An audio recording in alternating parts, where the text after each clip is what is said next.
take those thumbs and make 2 or 3 more clicks to get a subscribe on YouTube, on Apple, Spotify. Reviews never hurt. Actually, we've gotten compliments on our reviews. Those help us get in the top of the search results when it comes to Kansas City podcasts. So anyway, thank you all for your engagement so far. Today, I've got somebody on the show. I've been looking forward to this conversation for a while. William Fondren from Hive+Harvest. We've been talking about doing this for a few months now. And I think very early on when I started this show, when I launched my first episode back in October, William, I found you right away, man. And I was like, oh my gosh, I think you did a pop-up at Black Pantry. And then I started going down the rabbit hole with your channel. And since then, we've shared direct messages on Instagram and stuff. And man, it's Yes, just been yes. good getting to know you. So welcome to the show, brother. Thank you. Thank you for having me. This is very, very, I've been looking forward to it. This is a great opportunity. Thank you. Absolutely, man. So, just kind of for everybody's awareness, right? So, as far as KCBC goes, you are the second military veteran that we've had on the show. You are the first beekeeper. Also, the business that you're running with your honey, you've gotten some notoriety locally, right? Like, you've worked with Vine Street Brewing, you've worked with Yeah. Casual Animal, and I know there's so much more that I don't know that we're going to unpack here in the show today.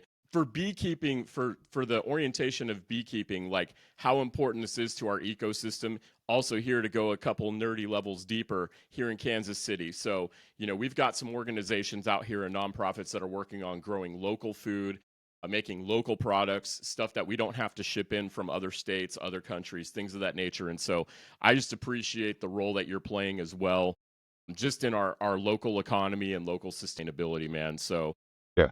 It's very important. It's very important. It is apiculture. Just found it out. apiculture, there we go. Apiculture. All There it is. right. Yeah, apiculture. It is because beekeeping is really important because one in every third bite of food we take comes from something that was pollinated by bees. So it's like we need them, and once the bees are gone, we're gone very soon after. So just understanding the role they play in the ecosystem and how important they are. And like even people I talk to, like by the time I end up talking to them about it, and they're even like more relaxed when it comes to being around bees, because they'll tell me like, man, I saw a bee the other day and I didn't swat it. I just watched it do what it's doing. Because this, I always tell people, I was like, they're just like us. Like they go out in the morning, they go to work, and they try to come home. That's it. Like, because one flight, a bee will go to maybe a thousand different flowers. Like, so very important. They do a lot. Hard workers never stop working. Everybody has a role in the hive and everybody plays their role out very well. So they are very important, very interesting. And if you watching them, it's such hard workers. And I've learned so much just from watching them work when I'm out in my hives, trying to almost move smoothly and understand that it's so much going on right now because a strong hive can have between 30,000 to 50,000 bees in there at one time. So it's like you open it up, your movements are so key because once they realize like you're interrupting something, like they're going to come at you. Because I always tell people, I was like, how close would you let anybody come to your home before you decided like, I need to do something about this? It's a 10 feet rule. Like don't come within 10 feet of it, but they're not really working. Even like my bees are my grapes. I'll come up. They don't even, by the time I open it up, start doing inspections, that's when they realize like, okay, what's going on here? Because it's a pheromone that they release that once you smell it, it's like, okay, I need to get up out of here. I'm pissing everybody off. But it smells like banana lappy tappies. So it's like yeah. It's pleasant when you smell it like with the candy, but if you're in a hive and you smell it, it's like I should probably get up out of here. Like they're not liking what I'm doing right now. Should probably go. Yeah. Man, you're already dropping so many facts here. I don't want to interrupt this. So you're talking about your Yeah. bees, man. Let's go there. How many colonies do you have right now? I have 4 hives right now. I have 4 hives right now, doing strong. They're going into winter, looking good, heavy, pulling everything.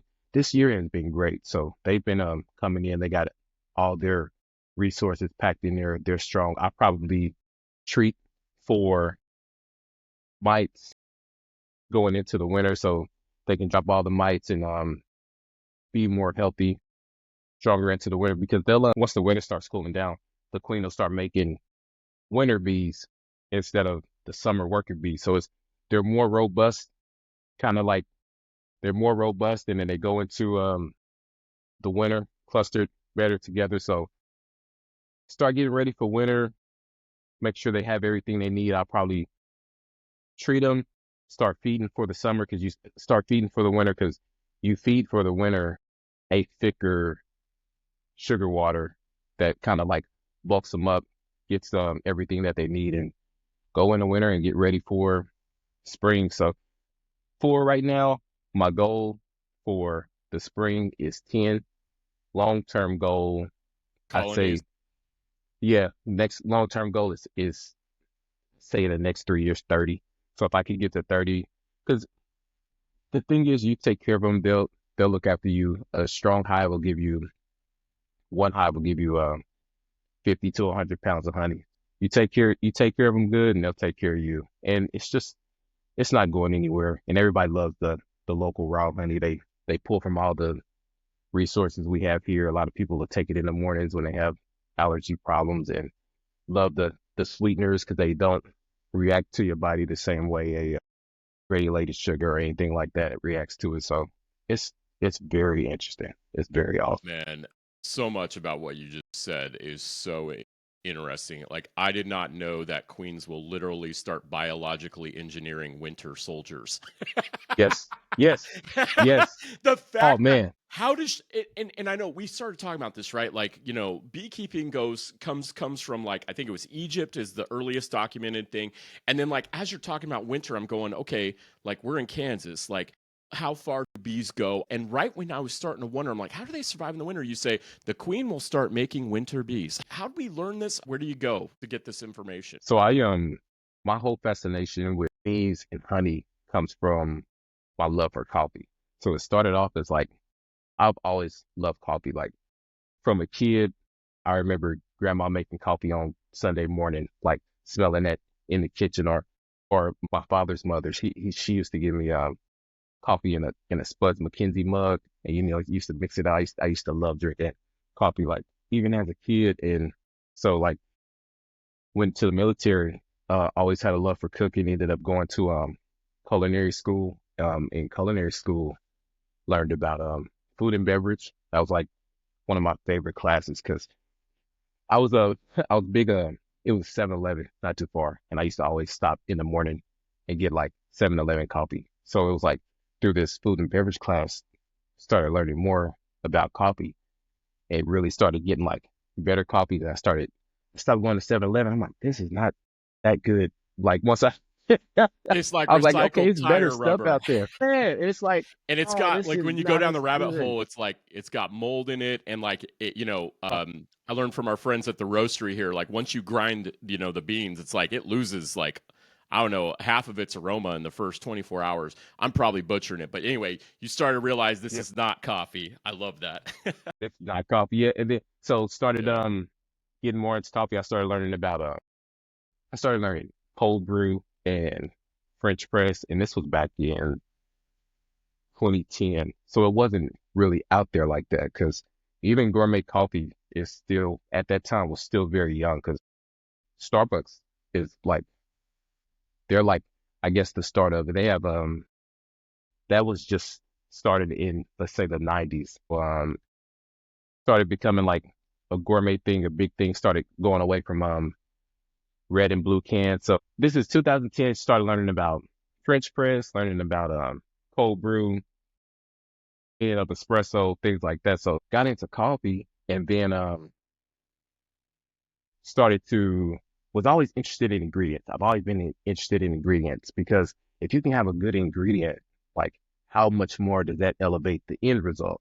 Always been interested in ingredients. So it's like if I can make a good cup of coffee and granulated sugar isn't that good, like I started learning about the natural sugars, the cane sugars. That's when everybody had packs of packs of raw, and it's like they putting it. One thing I noticed though, it didn't blend in my coffee well. Like you got to keep stirring, stirring, stirring before it actually like breaks down. You got a good cup. So like, what is a liquid sugar that's natural? So I started, it was like agave, wasn't really interested in agave, and then started to be interested in honey. So once I started getting interested in honey, and it's like going back to that, always interested in ingredients, how well can we get this base ingredient to make a good product? Started going into seeing what honey was, and then how you can order bees. I was like, that was crazy. Like you can order them and they like send them to you. So you could order bees and you could just start beekeeping. So ended up, on YouTube University, just researching everything, trying to learn as much as I can, and got to the point where it's like, I want to do that. Like, let's try it. So that's where it all came from. Love for coffee got me into natural sweeteners. Started going and always loving in-depth ingredients, and started rolling with that. So that's where the honey research came out. Man, so I just absolutely love that. I will go back to this episode and I will probably listen to this episode at least 4 or 5 times, brother. Like I love how you would you were basically reverse engineering a cool ingredient, right? A good ingredient that is probably, out of all the way that foods are processed and made naturally in the wild, I think bees, it's hard to argue there is a more compelling, amazing, sort of divine sort of process in making that. Yes.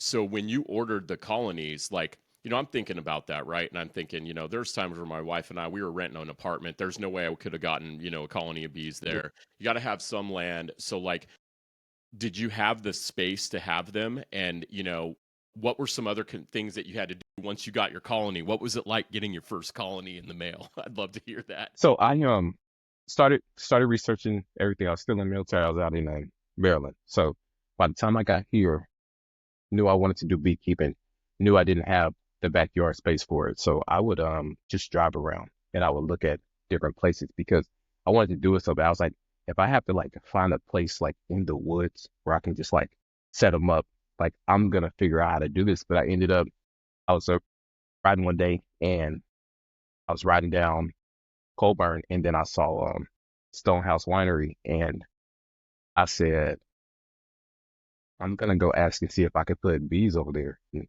just like on a whim, like I think this is it, like this is where I'm gonna go. So I went one day and I said, I just like, I'm going for it. I'm going to ask right now. Like, because they were already on the way. Like I had already ordered them. So I'm like, feet to the fire. They're gonna get here and they have to have somewhere to go. So it's That's like right. feet to the fire. I pull in and I'm like, hey, where's the may I speak to the owner? I'm William with Hive+Harvest. Want to ask him a couple questions about maybe keeping some bees on the property. He was actually out in the vineyard doing things with the vines. So walked out to him, kind of waving down. And he was kind of looking like, who's this coming up here to talk to me? But ended up talking to him. We had a great conversation, and he like, hey, just trying to, get bees on the property. And he was like, all right, come on, let's do it. Like, let's do it. So it was and that's the day I met Brett Everett at Stonehouse Winery, and he's been great. He's been great the entire time. So met him, got bees out there, and he's just always great to talk to, teaches me a lot. So even from there, he always told me, he said, you know what? People have always been trying to get bees out here, and I've always told him no. He said they call. He said they send emails. He said you actually came out and talked to me, and he said right then I knew like this is different. Like you took the time out to actually come and speak to me, and at that point it's like, yeah, let's do it. Let's get you everything you need. So I will always appreciate him, and that's what got me started with actually having bees. So it's, you find them, you put them in a different location, and always look out wherever I'm putting bees. I'll give whoever, owner of the property 5%. Whatever honey I bring in, they get 5%. So the more honey that I get, they get a better percentage, and it's a, sweet reward. So they're pretty Man, happy about there's so much benefit in that too for their land. Like wherever you have bees, like you've got plants thriving. If plants are thriving, this. and animals are Hmm. thriving. If animals are thriving, then, it's like a circle of life kind of thing, Yes. Gosh, I love that, man. And we'll be able to do deep dives on all this stuff. This is just a natural conversation. But on the subject of that, like in networking, I know that that's something you shared in our previous conversations about lessons you've learned and about how, networking is going to be your best asset. And I love how you just approached him, old school, walk up, shake your hand, talk about this. you know, we live in a world where like people think that the text and the email is polite and that's the most polite way to engage. But if I look at myself like as a business owner, I opened up, a business portal or whatever on LinkedIn.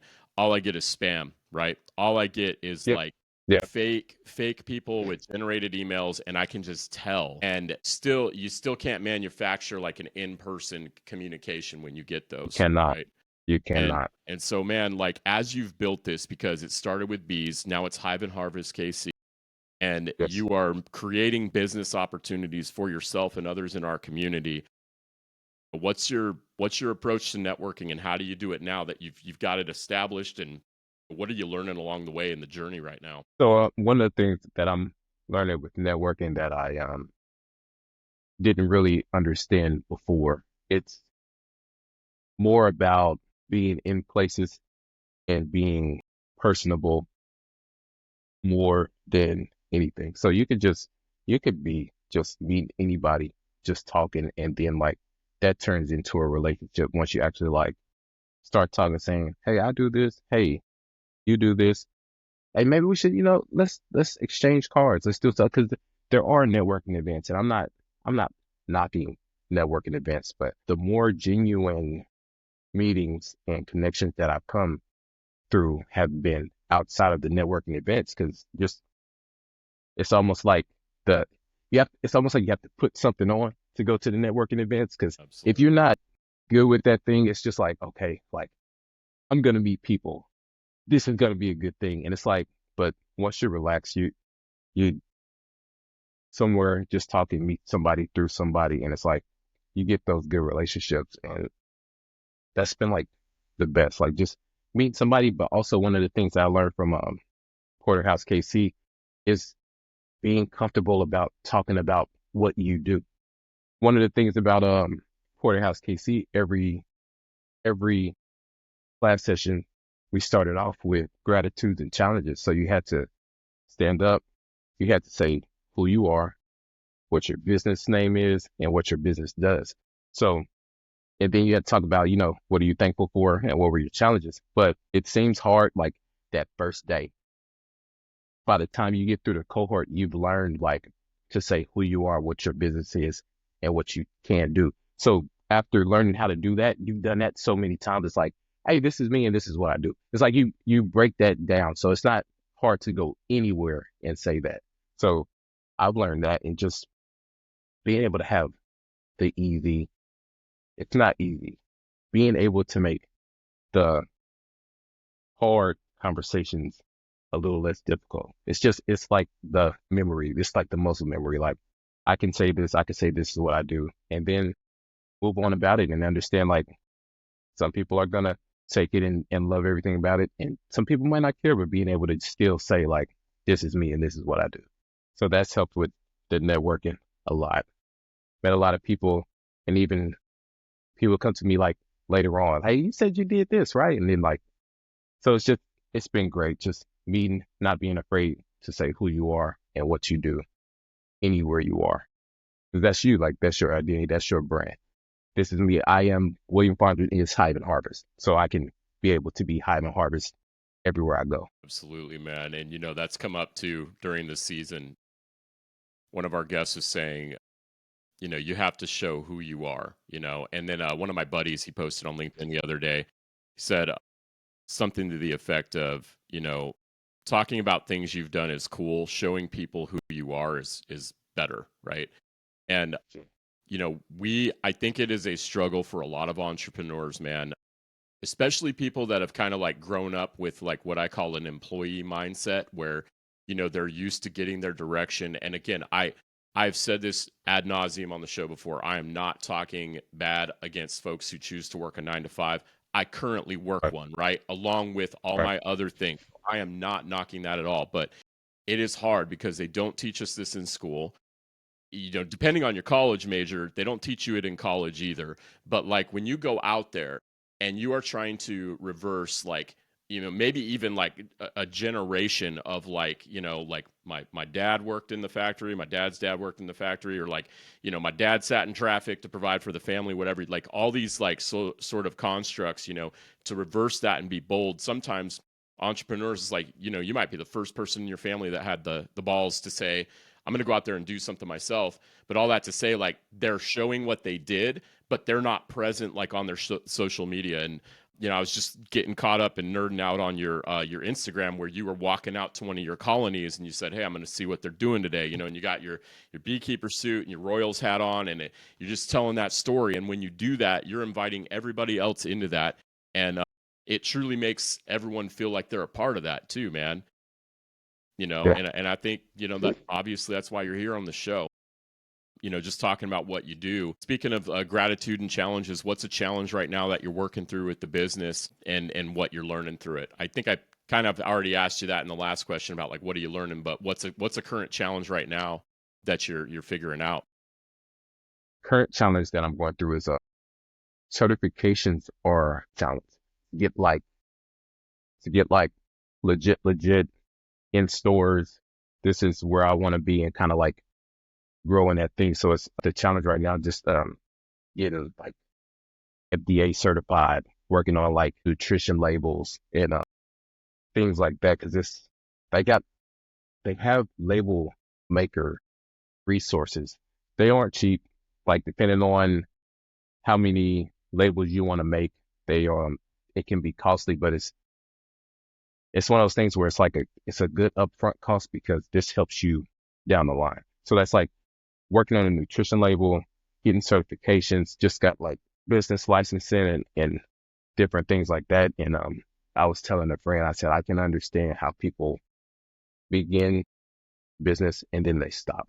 Like as far as like trips to City Hall, getting in touch with health department, signing all these different types of forms, insurance. I can see how somebody would get to the point like, okay, well, I'll just do it next week.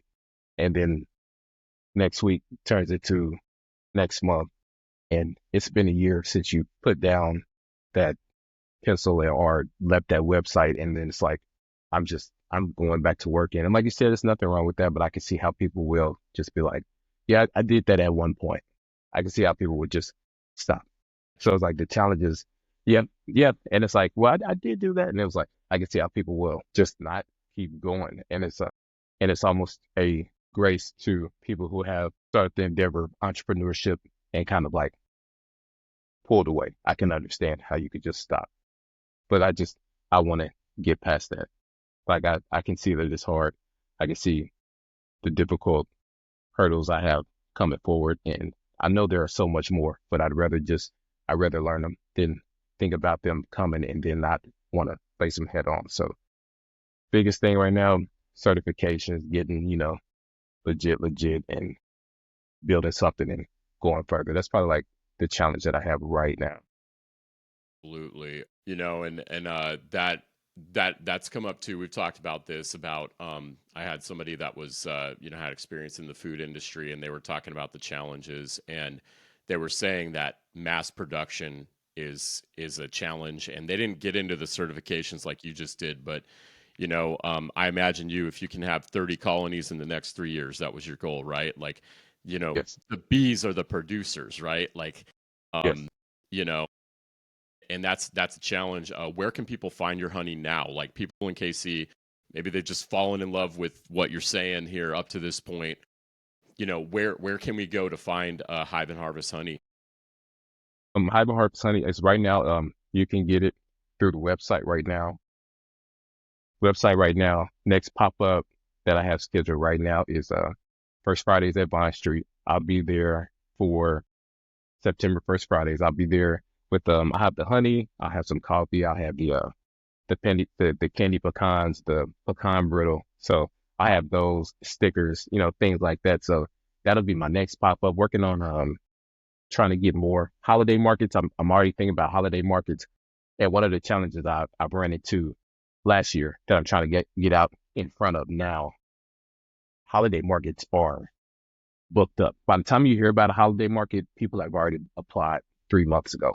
Mm, People have been a vendor set up for holiday market, probably waiting in line from last year, like getting in the holiday markets because with the even with the candy pecans, they do great around the holidays. Pecan brittle does they do great around the holidays, and little jars of honey. The people love them for stocking stuffers, things like that. So we're selling coffee last holiday season. They loved it for like people were coming in town from different places, and they were like, "I love that I could get this here, and I could take this back to New York, and show my son because my son has a coffee shop there. I want to show him something I got from here." I thought that was like one of the great interactions I had at one of the holiday markets. So just trying to get out in front of that. I'll be at the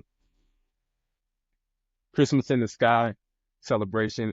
It got canceled last year. It was like the first time in like 26 years. I did so much to get ready for that Christmas in the Sky celebration, and I was up all night making everything, and then woke up that morning. I woke up that morning. No, I was up all night. That morning, I kind of like stopped. I'm like, all right, well, let me sit down for a minute and watch the news. And it was like, Christmas in the Sky is canceled for the first time in 26 years. And it was like, oh, but it's kind of roll with the punches on that one. So I already emailed the coordinator over there for that, and she was like, "You're already good. Like I got you already." So right. I'll be at Christmas in the Sky, Heartland Tea, Coffee, and Chocolate Festival. I'll be there October 10th and 20th. So different things coming around.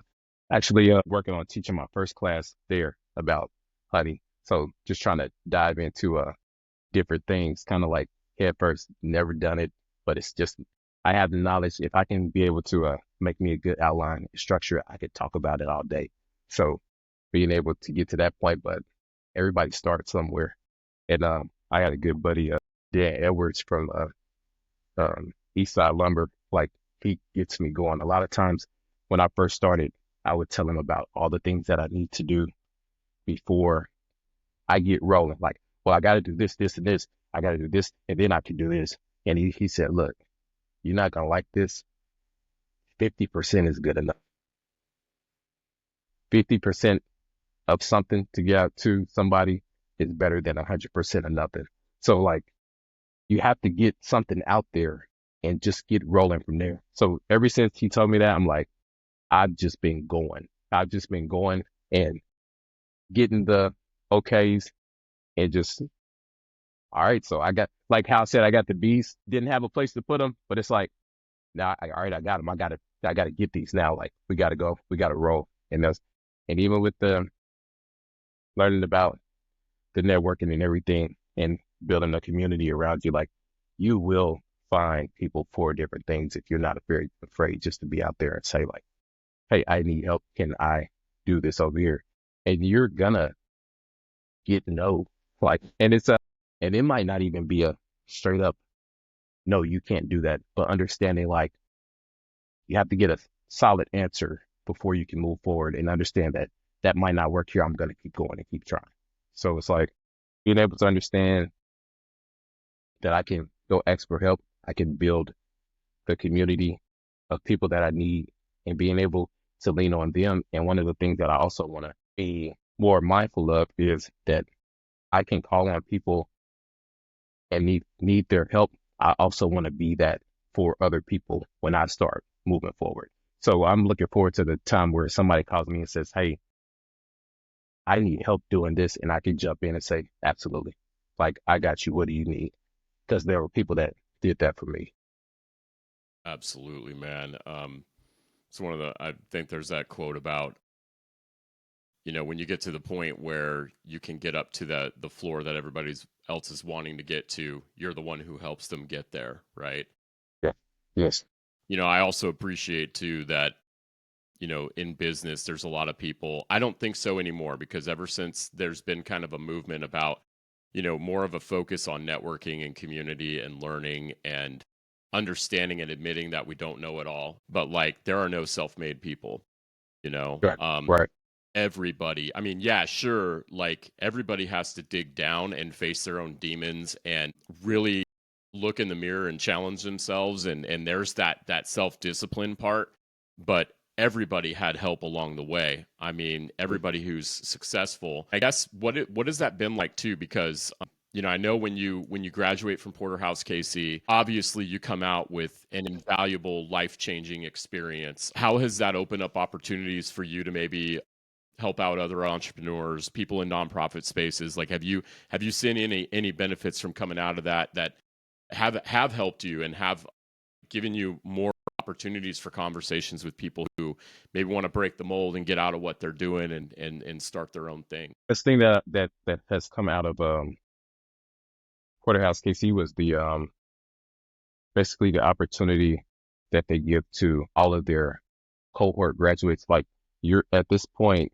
you're on an email list, and they constantly are saying, "Hey, this thing is coming up. Does anybody want to come to this thing?" I never knew how wide the KC Chamber of Commerce was before Porterhouse KC. So it's all the opportunities that you can get with the KC Chamber of Commerce, small business superstars and things like that. And basically, one of the things I'm learning is you go to enough of these, you start to see faces. You start to see a lot of the same faces. So great things about that is being out there, because it's one thing, like, even if nobody notices exactly what you're doing, they'll notice you. Like, "Hey, I've seen you here a few times before. Like, what's your name? What do you do?" With the ability to be able to be in rooms that you didn't know existed is what one of the great things that comes out of Porterhouse KC, and very grateful to that. And I told even friends about it, like, "Hey, you want to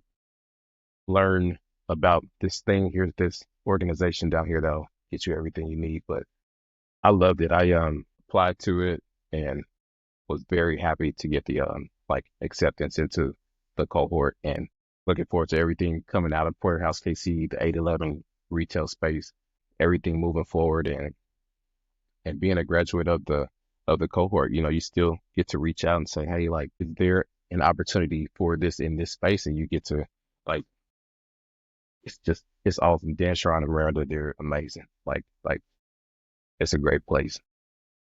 Yeah, they're man, they're doing God's work over there. It's just Yeah, it's just yeah. absolutely beautiful, and it's so genuine, man. You can tell that they are exactly where they want to be. And again, like, I wonder too where the energy comes from. And I asked Sharon about that on the show too, and he was saying, you know, we do our best, try to show up to, you know, every event we can. And if, I mean, he even described, like, if he can't be somewhere, you know, Dan and Miranda will go, you know, but they operate like a team as well. Man, I'm so curious about, like, who your mentors are, who are your influencers, you know, authors, but, you know, who influenced you, man? Like, who's part of, you know, forging your character and helping you understand and learn and develop as a man and an entrepreneur? If there's anybody that I can call or reach out to, I'm a part of the Midwestern Beekeepers Association, and I'm part of the board. I'm the librarian for the association, so I get to reach out to a lot of people there. It's Bob Williams. If there's anything I need to talk to, I call. It's Bob Williams with the club. I'll call Eric Mesner of Mesner Bee Farm. If there's something going on, I'll shoot him a text, send him maybe a video. I'm like, "Eric, this thing is something isn't right about this. What's going on?" And because there was a time where earlier in the spring, like later in the spring, early summer, I had a hive that at one point I lifted up a frame and there were 5 queen cells. So basically, if a hive mates a queen cell, they don't like their queen. Like, she's not cutting it. Like, she's got to go. Let's make a new one. So I opened it up. I saw 5 queen cells, and I'm like, I don't know what to do. I sent Eric a video, and he was like, gave me a couple steps, like, let's see how this works. But called Bob Williams. He's like, you know, maybe try this thing, and then even talk to Robert over at beekeepers.com. So I have different people I can reach out to, like, this thing isn't looking right. What do I do? And ended up being, by the time, so I ended up getting a new queen. I was going to requeen the hive. So ended up going back. By the time I got back to the hive. So sorry, I don't mean to interrupt it. I'm gonna let you No, no, get no, it's all there, good. but like, so they were making 5 queen cells. There's a queen that's already.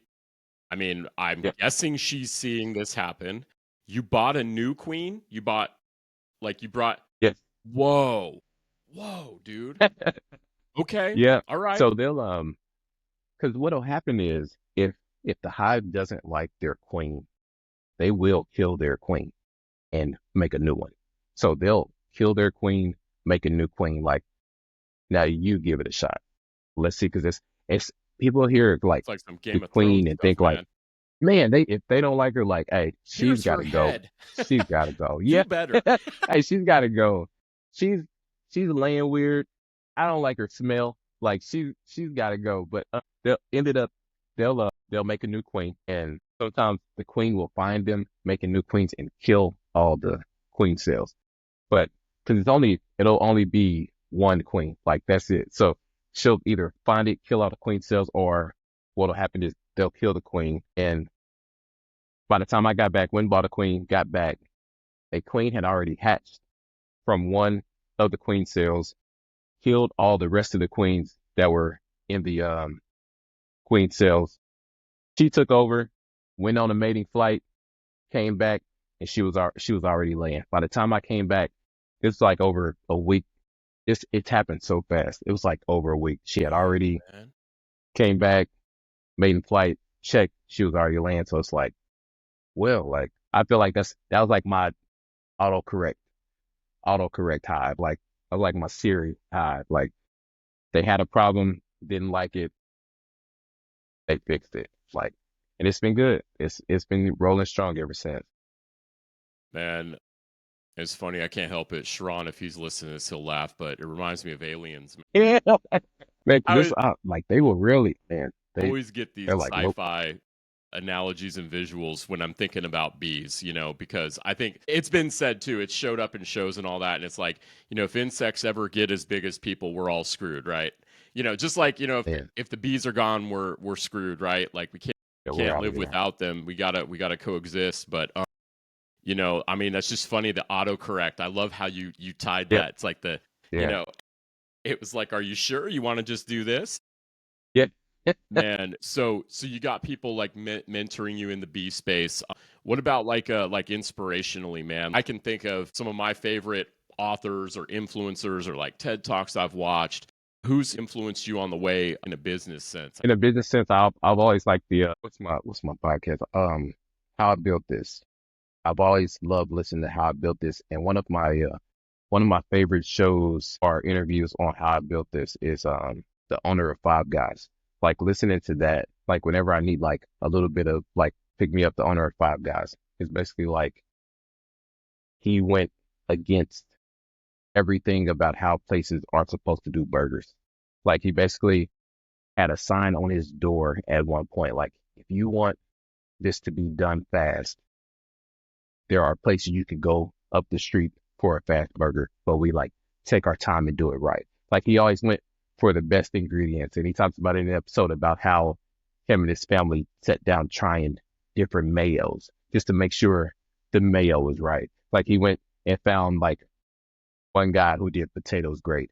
And he was like, I want you to do potatoes for me from all the way over here. Like, I just want you to do potatoes for me, and find out like the best ingredients to have, like, to go against how everything else is looking and how people say this is supposed to look, and just think like, no, I want to do something better and I want to do something different, and to stick with that and keep rolling. So that's like one of the things I go to is that's a great episode. It's probably like one of my favorite episodes to listen to when it comes to like thinking about business. So I listen to different books. I love audiobooks. So I Yeah, listen me to too, man. different audiobooks.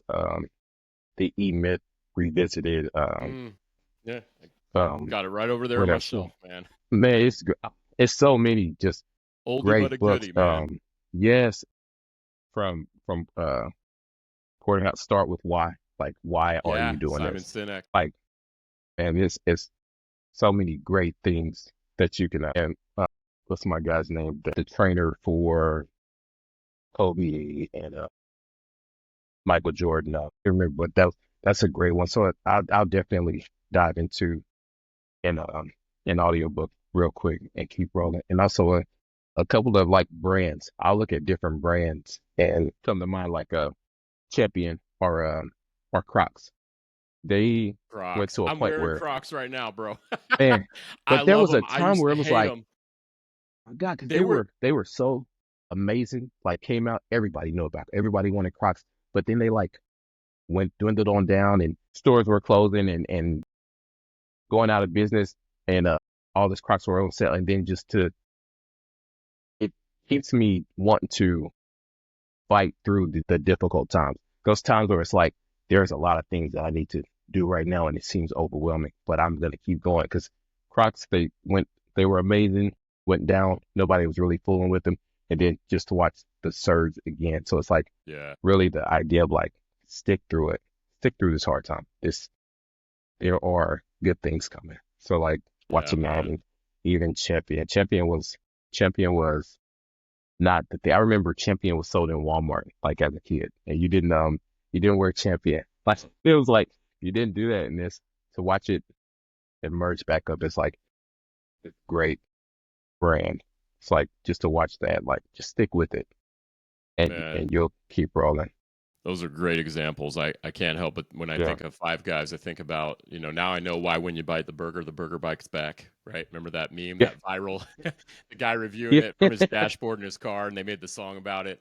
And I've always I haven't eaten there in a long time, but I remember I love their burgers, and I could tell this is different. And then on Crocs, I remember, I don't know if you've ever seen that movie Idiocracy by Mike Judge. He was the guy who did Office Space and Beavis and Butthead back in the day. If you look at the shoes that all the inmates wear in that prison, the Idiocracy is 500 years in the future. Humanity's gotten dumber. They were all wearing Crocs.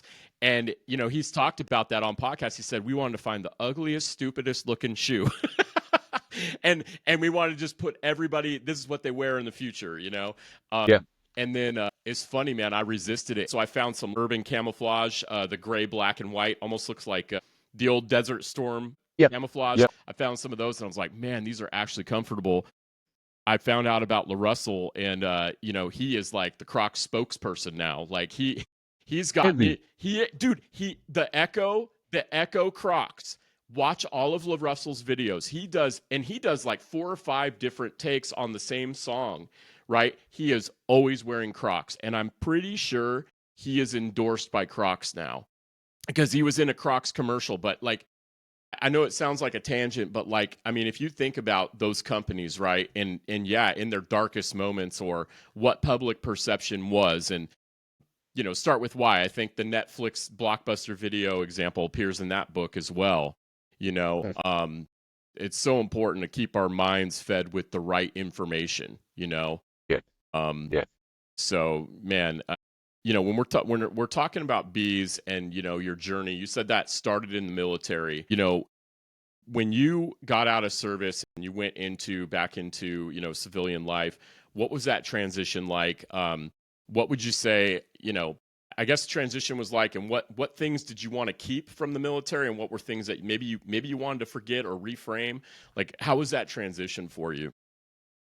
The transition from the military to civilian life was probably like it was one of the hardest things I encountered because a lot of times when you hear about military vets transitioning, it usually comes from a place of thinking about being in a war zone and coming back home.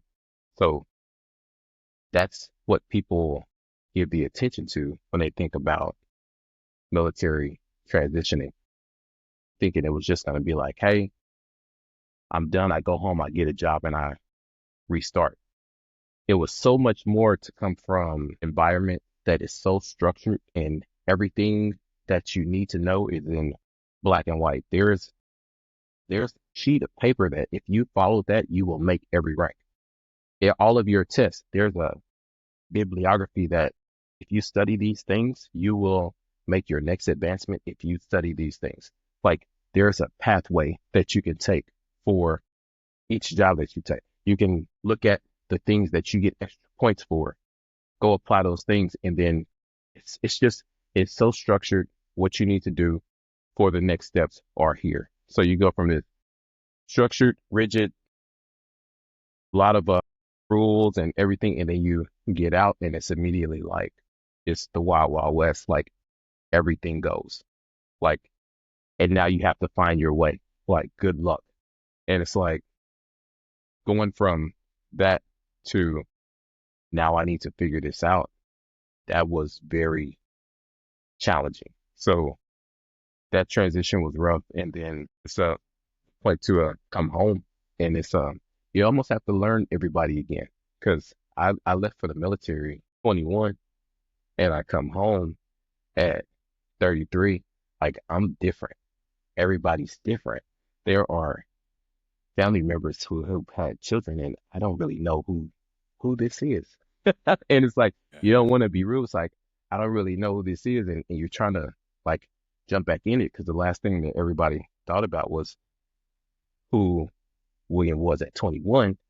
He's coming back. And it's like grown so much in the last 12 years. And it's like trying to jump back into everything that everybody else has going on. Cause I came back, well, my wife and I, the kids came back to Kansas City from being on the East Coast for 12 years. So it's like, it was such a transition. And then understanding that there's the idea that everything that you do is great and appreciated. And there are military friendly companies, and it'll be nothing for you to find a job. You'll be able to transition this.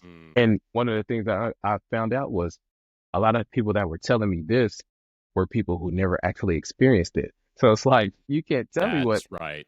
yes, like a lot Yep. of people, and it's not a knock to them. They're probably, somebody who wants to volunteer time to, help transition in vets, but it's like nobody actually understands. Like when you get out here, there are things that you have to do again or find out that you don't know is coming. Because even with work, I did first 10 years of my military service, I did launch and recovery on an aircraft carrier. So anything that dealt with launching just off the front of the ship and catching them on the back of the ship, that's what I learned. Learned a lot of maintenance, learned a lot of hydraulic power, learned a lot of pneumatic power, how to deal with different things, learned how to turn a lot of wrenches. Um, One thing Communication. that yeah, a lot of things. So it's like one of the things that they didn't let us do when it came to our job was anything to do with electricity. So there was one check where you take up all the deck plates of a catapult, and there's one deck plate that has a cannon plug that connects to an electrical component. You have to stop maintenance and wait for an electrician just to come over there, disconnect it, and move it out the way. So you didn't learn anything about electricity. So I'm thinking, hey, I've done maintenance for 10 years. I can go do, I can go find a job, turn it wrenches easy. One thing about it was I got I went and applied out at Centiles. I applied at Centiles when I first got back, and they were like, hey, you got to take this test. Take this test, and, you know, we'll get you rolling after you take this test. Went out there, interviewed, took the test, killed every part of the test except for the electrical part. And they said, like, we can't actually hire you unless you pass this electrical component. It's like, nobody cares that I didn't get taught any electrical because of these certain things that happened. It was just like, well, you didn't learn electrical. Like, go watch some YouTube. And it's like, all right, it's like, that's not something I can just figure out. Like, I don't know these symbols. But it's like at that point, still needing a job. So it's like trying to find all these places where it's like, you have all of this maintenance experience. You can break down anything. You can name any tool they got. You know how to use all the different filler gauges, micrometers. You can do all of these things, but it's Yeah. like, if you don't know any electrical, I don't have anything for you. So trying to get through that, and just the days are still ticking. Like, time's still going on. That was like one of the hardest things, like just trying to find out where to fit in and still figure out a way to support my family. So that was like a hard transition just from my experience. So that was kind of rough. And then it it gets better. You get past those hard times, it does get better, but that transition was rough. And you always can find other vets. That's one of the things I found out that was great. Like finding other vets and then like just talking to them through it. And one of the things I always ask, like, so I'm very curious, like, hey man, how did you transition? Nobody's like, it was easy, it was nothing. Not I already one. had this lined up. Everybody's like, Yep. it was hard. Like it was hard. So it was like finding the connection there, like knowing like I'm not the only one that went through it. It wasn't like this this one thing that happened, this outlier. Like a lot of vets coming home is pretty difficult to transition just right back into civilian life. Absolutely, man.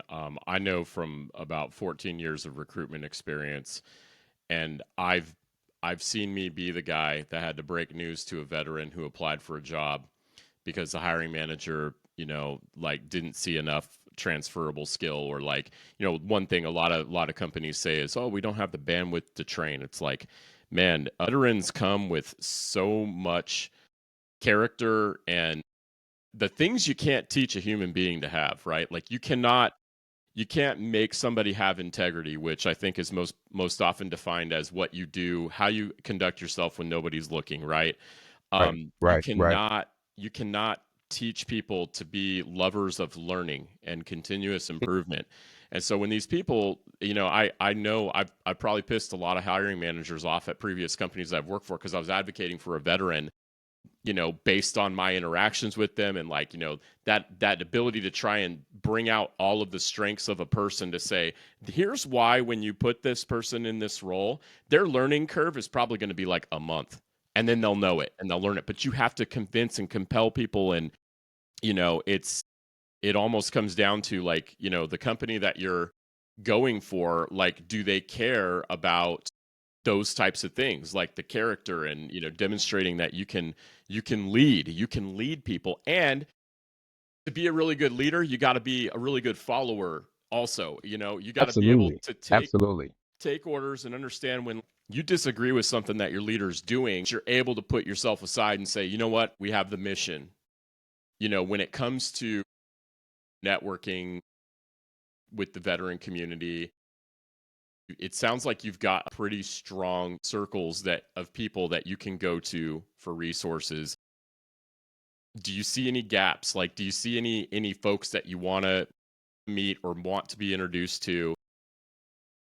People who have more experience with the FDA thing, for example, right? Like, how's Right, your right. resources looking there? Like, where do you think your tribe needs to be rounded out? I guess I've never asked anybody that question on the show, by the way. So congratulations for taking that.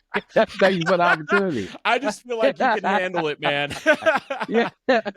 It'll work um, out the way it works out. So it does. Where I can be rounded out as far as like my yeah, what do I need? That is a very good question. What would I need if I could choose the things I would definitely have? There's a well, I won't say that. That's a good question. That gets me thinking. I like that. that's the best words a podcaster can ever hear. Is That is so. good. So thank you, brother. You made my day. Yeah, that was good. If there's I would like to learn more about actually structuring my business because I do have a plan and where I want to go.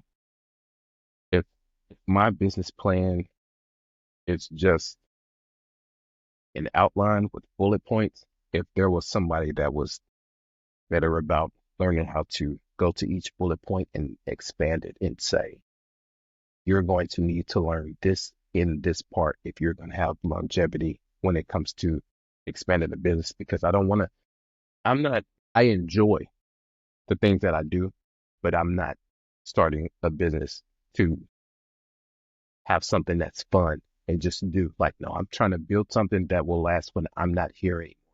Like that's one of the biggest things about like actually starting a business because I started to look at what it would look like to retire from the military.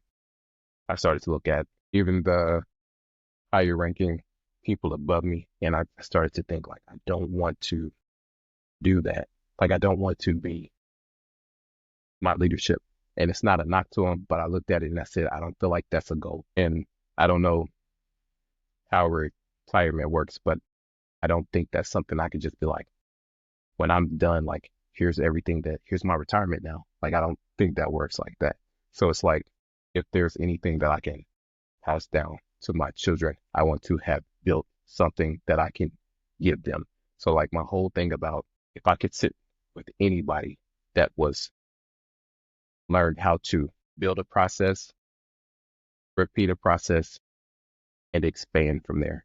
Almost like how like you get a business and then there's like, I've built this structure so well that I can plug and play a different person in a different city and they could run this business. So it's like to understand how you get how, because somebody can get from the idea of starting a business and then it's like, I have so many structures in place that I can start franchising this thing out and it can work when I'm not there. If I could get somebody that could teach me how to get processes done so well that I could give this to another place, put someone there, and then get them successful in running something. So if there was anything, it's just that, like, and I don't even know what that is, but it's like if there was a thing where it's like processes and structure and I think that might run back to my military background, just to be able to say like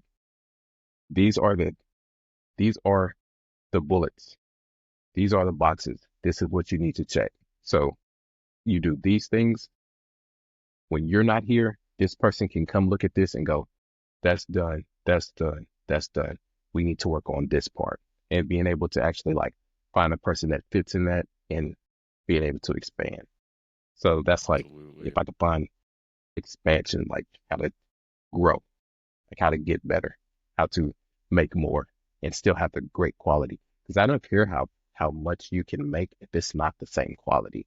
Like people will tell me, I've heard about restaurants here that have multiple I thought locations. of too, It's, man. I know.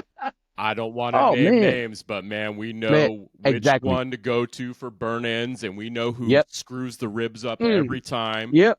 And we are not going to put Yep. anybody on blast. But yeah, Nope. you No. go ahead, man. You got the floor. I don't want to hear.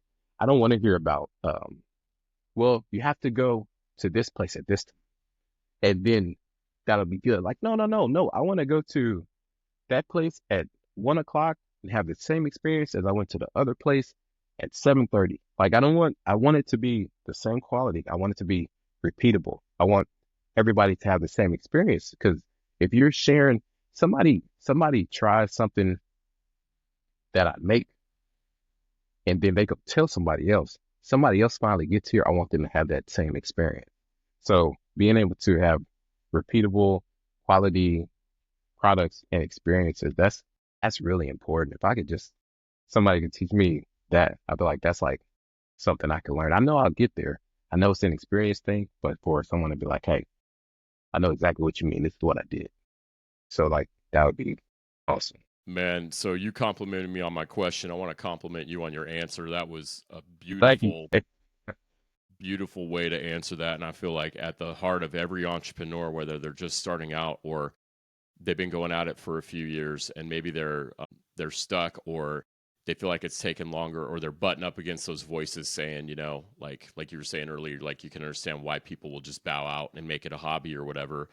And I was getting teary eyed, and it's not because of the ragweed allergies that I'm recovering from, but it was when you started talking about your kids, man, brother. I got to ask you. So, you said I want it to operate when I'm gone, and I have thought about this a lot, and I feel my personal opinion. I think legacy is the only thing that we can leave when we die and when we pass away, and we know that time is coming for us. We like the day we're born, we start dying slowly every day, right? That's Yeah. kind of Yeah. the morbid way to Yeah. look at it, but that also Hmm. is a great urgency bringer for me. Like if I find myself I'm sitting on ass way too much and I'm wasting my time or I'm not working on making myself better, or I'm not checking in on my loved ones or whatever. That is, time is the most precious commodity. And I think, legacy is the thing that we all leave. And so you're talking about, I want to build wealth, right? For my family, for myself. Yes. When you're talking about like your legacy and your kids, like how are you inviting them into this process, or how involved and interested are your kids in,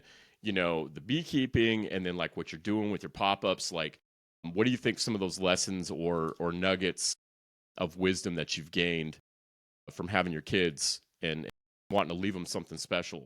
So my son, he likes animals. He's Hmm. interested in animals, like different insects. I actually have a little beekeeping suit for him. So he goes out and he does inspections with me. He'll I try to teach him, don't stand in front of the entrance. We always come around to the back of the hive. He's looking, and I'll pull out a frame and he'll be like, "There's the queen." I was like, "Man, you got a good eye, dude." Like he finds everything. He's looking like, I saw a small hive beetle. So it's like, I know, like, I didn't see it.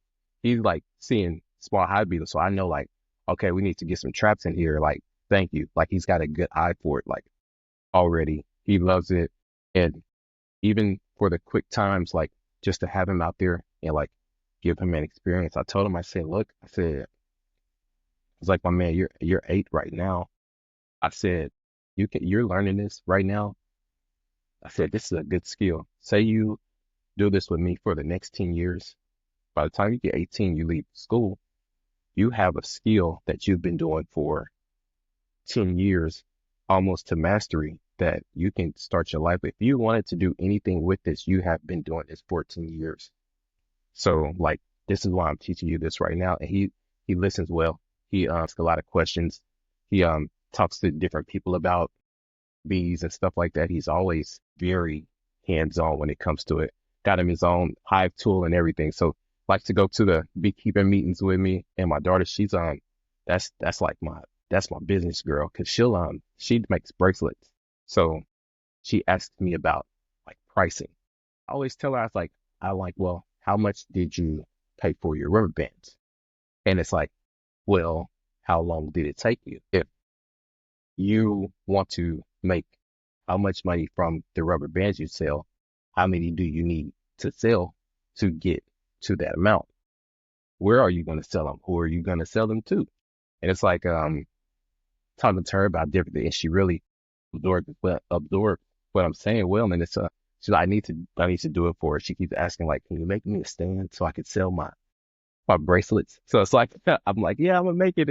I need to get her a stand. So I'll probably start working on that so I can have her something out next summer. But she's definitely wants to know the processes and how things work. Like, even like if I'm in the kitchen making something, can I help with that? She always wants to know like how to do what I'm doing. So that's always good. She always wants to help. She wants to put labels on stuff and things like that. Like, that's awesome. So like, see, like, I want to help dad. Dad does this. I want to help with that. Like, this is fun. So like, that's always great. And they always want to go. I was asking about like, the next time you go to do a pop-up, can I come? Like, absolutely. So they'll even they'll sit behind the table with me, talk to different customers and stuff like that. But yes, it's always great. I Like, saw a they pop up they where your very son, I think it was your son that was with you yeah at the pop up yeah one last year, yeah man. Dude, always I love it, man, because again, not knocking the lemonade stand, man. In my neighborhood, there's like 5 kids, families that all do their own lemonade stands, but I love hearing when kids go beyond, I call it beyond the lemonade stand, you know, uh, doing something different and new. And the funny thing about the bracelet thing too is like, and I'm sure your daughter, like, no other child makes bracelets the way your daughter makes them. Like, they might look similar, but Mhm. her brand is her making them. Yes. And that's the other thing I want. Like, it was funny when I was talking to my daughter about she named her business. I made her a little logo. It's called Squirrel Car, okay? And I went into Mid Journey and I typed out Squirrel Car, so it's a logo of a car with a squirrel like body. It's actually kind of terrifying when you think about it, because it's like, where are his legs at? He's just Yeah. he's like a biomechanical mix of squirrel and machine. And when she started realizing that, like, other people, and we talked about Etsy, and how you can sell things on Etsy. And she started getting discouraged. She's like, well, my idea, it's not different. And I was like, babe, do you think any other company is called, do you think there's another squirrel car out there? There's no other squirrel car out there. You know, do you think they're going to organize the bracelets and the necklaces and all that stuff the way you do? They're not going to do it the way you Yeah. do, you know? And there's nothing wrong with going down well-traveled territory because you're going to learn something. There's like You are. a bigger opportunity of learning when you're like there and with other people doing it. So, Mhm. man, but I love how you're involving in that, them in that, man. And I've yet, and this is how maybe I know I'm getting the right people on the show, but I haven't met one parent entrepreneur yet who has not found a way to involve their kids in their business, Yeah. you know, Yeah. and that is just so critical, man. Um, man, I have so enjoyed speaking with you today. I will continue to go back to this episode and look on the information we talked about. Is just like, I mean, I just had so many things I'm going to be unpacking for the rest of the weekend now, honestly, man, about bees and your journey. Is there anything that we didn't discuss, or something that you're thinking that you want to make sure you get out there before we kind of conclude the episode here? I heard you mention mid journey, and I Mm, think there are a lot of like negative connotations when it comes to AI and the let's use of do it. AI. And it's AI is such a amazing tool that you can use. And if it wasn't so amazing, there wouldn't be so many people trying to control it. So it's like, because if I am all for employment and jobs, but there are certain things that you just can use AI for that cuts down on such tremendous amount of time and it gives you such a great quality. And because even like you mentioned logos, I try making logos. Was it Fiverr? I try Hmm. to Yeah, where you pay people, making you pay a logos. contractor, Yeah, graphic designers. Yeah. and even doing that on Fiverr, you finally find somebody that you can do it with.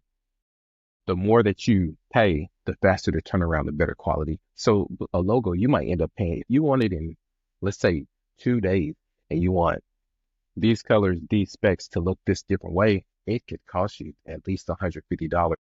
But my $20 a month membership to ChatGPT, I can crank out 6 of them in 6 minutes. So it's like it's a, it's definitely, and I'm not for taking different jobs, but I feel like this is a time to understand that it is here and there's a way to pivot and use this in the best possible way forward. So like love AI. I'll be on AI. I'll talk to any. So AI helped me understand. AI helped me understand my target audience.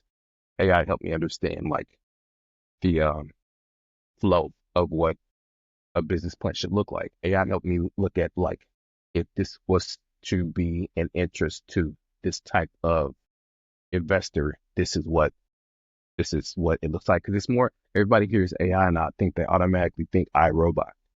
Like no, it's not. It's not iRobot. It's basically if you could have every search engine book at your fingertips and you could just say, what is this thing that I'm trying to figure out on stuff?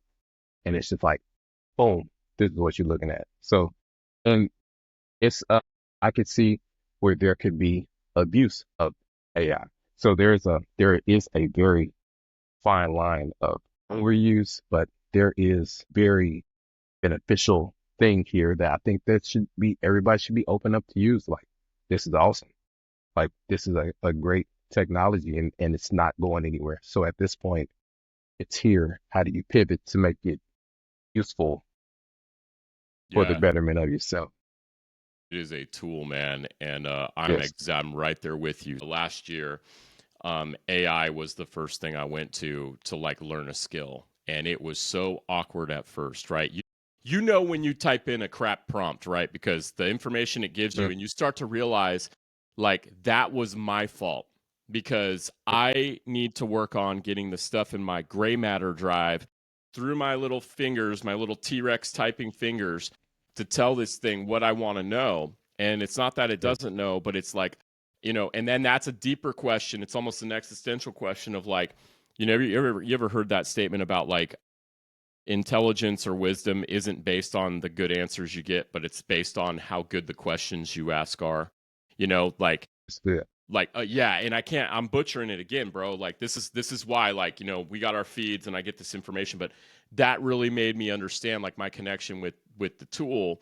And I have, after using it now for probably a solid 13 months, I've gotten a lot better, and I'll tell you what, like with this podcast, this is a great real-time example. So like listeners of the show will notice that I've gotten more sophisticated with giving every guest their own cover art on Spotify, Apple. I've started using thumbnails on YouTube. So like, it's a different image. That is all AI. And I am not ashamed to say it. Like I'll be proud to say I'm pretty damn good at typing in prompts, but that's why, like, when your episode launches, bro, like there's probably going to be some in my brand colors. Like, I'm a fan of the whole synthwave retro, like purples, Yeah. blues, Yeah. and pinks and 80s music. So like, there's going to be a badass cover for your episode. And, All right. I have AI to thank for that. And man, since I started using that, I'm not getting crushed and killed. And I'm also a process guy. And this is where it goes into, when you're talking Yeah. about processes, without standards, there cannot be improvement. You have to have a process Yeah. to know where there's defects, where there's deviations, because you need to, and think about bees, right? No one teaches the bees how to do what they do. They are born, it is innate, it's Yes. intelligence. It is, Yep. they call it in sci-fi, and it's called the hive mind, right? Like going back to aliens, and I'm going to find Yep. every aliens, Terminator, and Predator reference I could drop into this interview. But like, there is a collective intelligence, right? And, I just feel like if you are good at wielding the tool, you're going to bring so much efficiency into your life so that you can devote all your human energy, your brain power to being, like you're saying, like better father, husband, business owner. Give the machine the things that the machine is good at Yep. doing, and you Yes. can't do that unless you use it. Um, Yeah. so you have the paid chat GPT, right? So like you can actually use Yeah. plugins. I have friends who use it, but I mean, what has been one of the most biggest benefits, I guess, for Hive+Harvest in using that tool? Like you talked about a little things here and there, but are there anything else that you can think of that it would have taken years for you to do, or you'd have to, you know, 10 people's brains to get things like that? As far as like I get great descriptions as far as like I get great descriptions. Like I'm not an English major. I don't know how to Same. structure how these things are supposed to look. So it's like I want this to be able to sound like this to reach this type of person, and I want it to come off as like this way. To be able to do that for multiple products, but to still have it all cohesive because there's a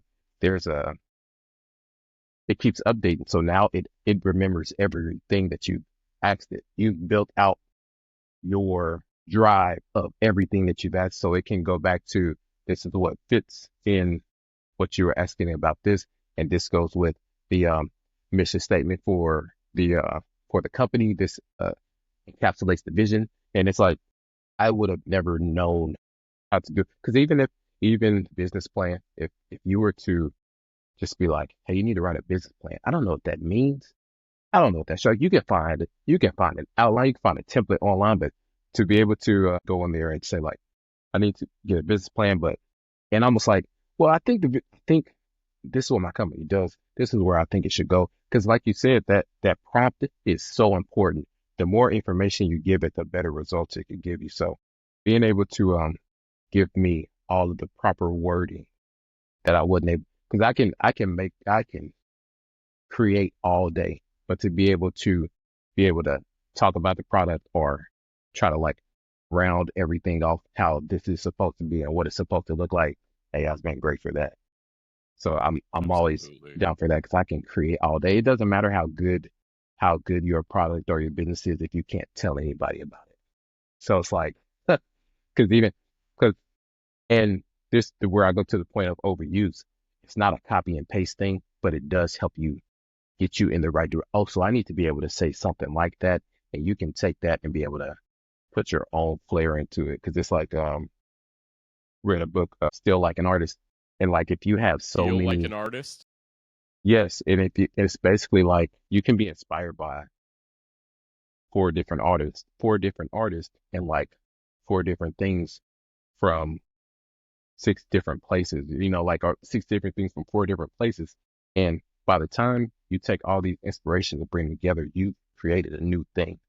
So it's not taking this exactly and implementing this thing exactly. It's understanding like, I like this about that part, this about this part, and let's bring this all together. And then I can make my own thing. So that's one of the great things about it. I really appreciate.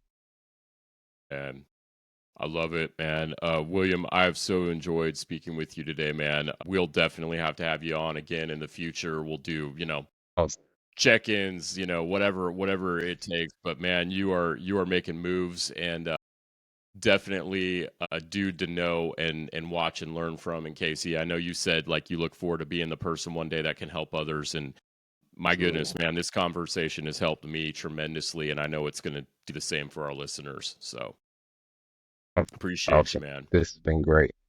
Awesome. This is really good. Thank you. Yes, sir. Yes, sir. All right, everybody. Thank you so much for listening to the show. Again, support William. We've got his links, his socials in the show notes as usual. Don't be shy. Give him a follow. If you're in Kansas City as well, find a way to support him in a local pop-up coming up. Hive+Harvest.kc.com. I believe that's your website, right? That's it. Yep. That's HiveandHarvestKC.com. that's how you can get it. So again, thank you everybody so much for supporting the show and supporting William. Thank you.